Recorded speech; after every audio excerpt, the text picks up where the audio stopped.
तो ऐसे लोगों को पैरों में दर्द, क्रैम्प्स, यहां तक कि आर्थराइटिस की भी दिक्कत हो सकती है। और खास तौर से यदि इस हिस्से पर दबाव ज्यादा है या बहुत ज्यादा बाहर निकला हुआ है या इस हिस्से पर डार्क सर्कल्स हैं बहुत बारीक से, तो ऐसे लोगों को घुटने की बहुत सख्त प्रॉब्लम हो सकती है।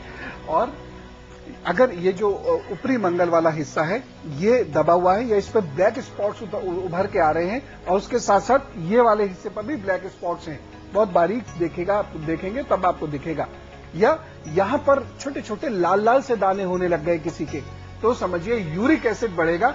और यूरिक एसिड बढ़ने के बाद आरए फैक्टर भी बढ़ सकता है और गाउट जैसी प्रॉब्लम्स भी हो सकती हैं। ये सारी चीजें इतने हिस्से से पता चल जाती हैं। और यकीन कीजिए कि अगर किसी बच्चे ने अपने शरीर के हिसाब से सुबह भोजन करना प्रारंभ कर दिया या फिर किसी बच्चे ने अपने को गैस से प्रभावित होने से रोक दिया, वो बच्चा फिर बीमार नहीं पड़ेगा और उसके ना क्रैम्प्स कभी डेवलप होंगे, ना उसकी शैंक्स में कोई प्रॉब्लम हुआ करेंगी। और ये वाले जो हिस्सा है आप देखिएगा हमेशा इस पे ना कभी लाल स्पॉट्स आएंगे ना कभी इस पे ऊपर ब्लैक स्पॉट्स आएंगे और उनका यूरिक एसिड भी हमेशा कम रहेगा।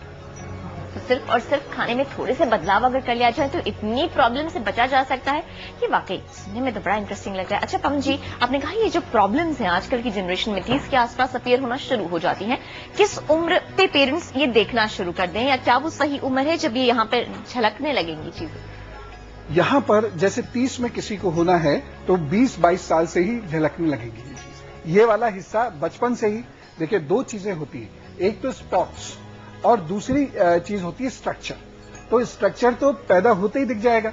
अगर ये हिस्सा जरूरत से ज्यादा बाहर निकला हुआ है, ये वाला हिस्सा और ये वाला हिस्सा, या अंदर है तो पैदा होते ही स्ट्रक्चर पता चल गया हमें। और इस पे स्पॉट्स आ गए तो मतलब अब कुछ सालों में ये दिक्कत शुरू होने वाली है।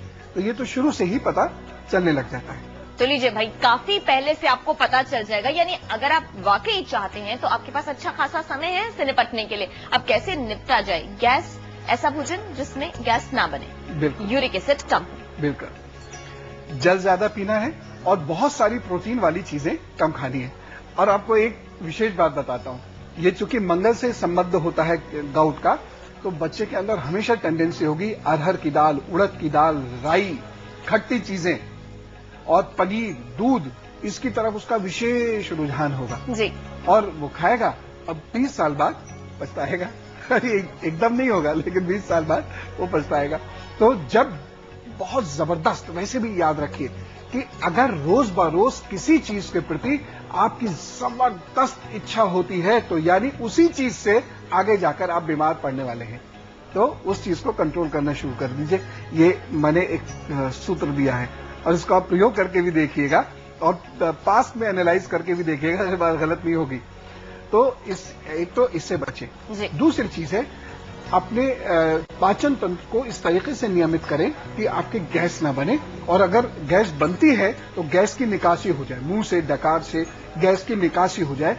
क्योंकि ये जो व्यान गैस होती है खासतौर से, या गैस के अनेक प्रकार होते हैं जिनका जिक्र करने के लिए मैं उचित व्यक्ति नहीं हूं, लेकिन अगर गैस अधोगति से चलेगी, नीचे की ओर चलेगी, यानी ये वाला हिस्सा यदि खराब होगा तो डेफिनेटली क्रैम्प्स आने शुरू होंगे जांघों में और बहुत विशेष रूप से पिंडलियों में दर्द होना प्रारंभ होगा। उसको फिर आपको ठीक करना ही पड़ेगा। फिलहाल ब्रेक लेते हैं और ब्रेक के उस पार आपके सवालों के जवाब और साथ ही दैनिक राशिफल।